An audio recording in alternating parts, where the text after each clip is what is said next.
राम राम दीदी, सारी बाणा नाथ जोड़ की राम राम। ये जी एक भोले पार्वती की कहानी सुनाऊंगी।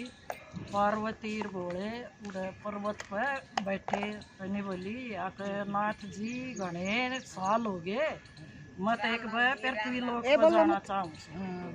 बोले पृथ्वी लोक पर सामन में चल लेंगे आके देखो मन तो घुमा लियाओ मेरे चाचा चाची रह सर एक रिश्तेदारी रह सब बोले ठीक से साल पड़े तो बोले एक बात से पृथ्वी लोक पर जागी तो जिद नहीं करेगी क्या की बोली ना जिद नहीं करूँ और न्यू बता 6 महीने वाले रास्ते चल लेगी 12 महीने वाले थे मरोड़ करके मैं बोली ना 12 महीने वाले चल लेंगे। साल पड़े जी दोनों किता झरनेर किता कुछ उड़े बैठ जा पेट तले बैठ जा मैं नहा लूँ उसने तो मजे आ रहे।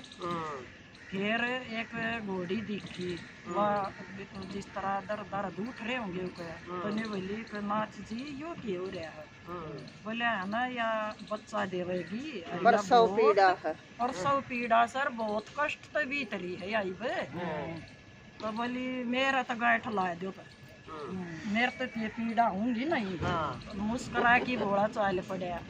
फिर जीजी और आगे चली तो एक महल का बाहर 4-5 दासी बैठी ये बोली मैं तो उदास की बैठी सो तुम्हारी रानी का बच्चा और वह बहुत दुख से गुजरी है।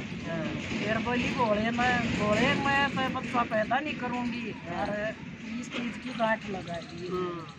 फिर घोड़ा इसकी बोले ठीक से ना मैं बोले इब्बे करियो काम ने बोले ना चल और आगे चली तो भाने एक गाँव ब्याह है वह भी बेचारी ने कसुती इस दुख में परसों पीड़ा उसके भी।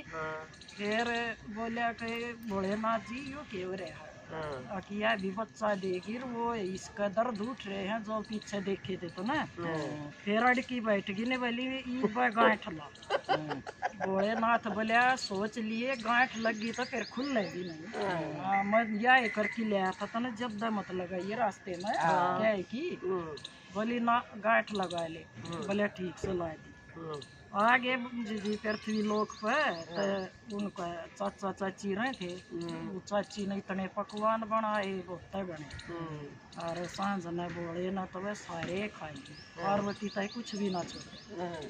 फिर उठी चाची चाचा बतला मत पार्वती सुने बोले या छोरी के खाएगी ये तो क्या मैं ना बच्चे एक बथवे का साग बच्चा वो भी रसोई में धरिया था वो बच गया जहाँ पे वहाँ की ने बोली कि मैं तो वो साग खा के पानी पी के सो जाएंगी है चाची क्या मैं जरूरत ना और कुछ बनाने की तो जी वो साग खा के पानी पी की पार्वती भी जाके बोले दौड़ लौट गई।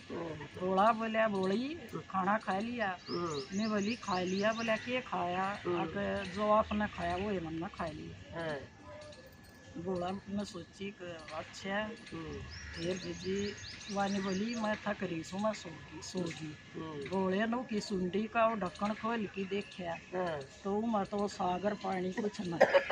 फिर बोली पार्वती तुम तो बहुत बड़ी झूठ बोली क्या कि नाथ बोले तू तो एक सागर पानी पी रही थी मंत्री या सुंडी की ढक्कना खोल के देखा बोली अपने पियर की कोई भी बाण बेटी सारी शर्म रखा कर नाथ जी मैं अपने पियर की बेइज्जती नहीं करना चाहती कुछ भी था मेरी चाची और बनावे तीर मन्ना ये खा लिया पर एक वचन पक्का भर ले इस ढकनी बंद कर दे आगे कोई भी पेट उगाड़ के नहीं देखा किसी का बोले ठीक से यो ढक्कन ला दिया मैंने और फिर कदे नहीं खुलेगा यो किससे का।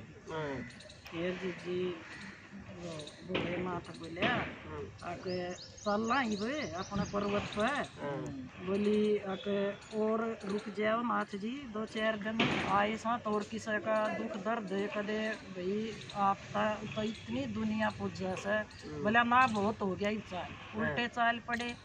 फिर वो आएगा बछड़ा दे और खूब खेल माँ बेटी हाँ खेलता तने बोली आके यो के नाथ जी नाज के पा रहा है बोले यो तो था इसने वो बच्चा दे दिया। उस दिन ये अपन देखे थे, हाँ, बोली तो वह गांठ खोल लो, हाँ, बोले इब नहीं खुलिया कर। फिर आगे चली तो फिर वह रानी का बारना तो ढोल न गाड़े बस उतने बजे क्यों का बेटा हो रहा।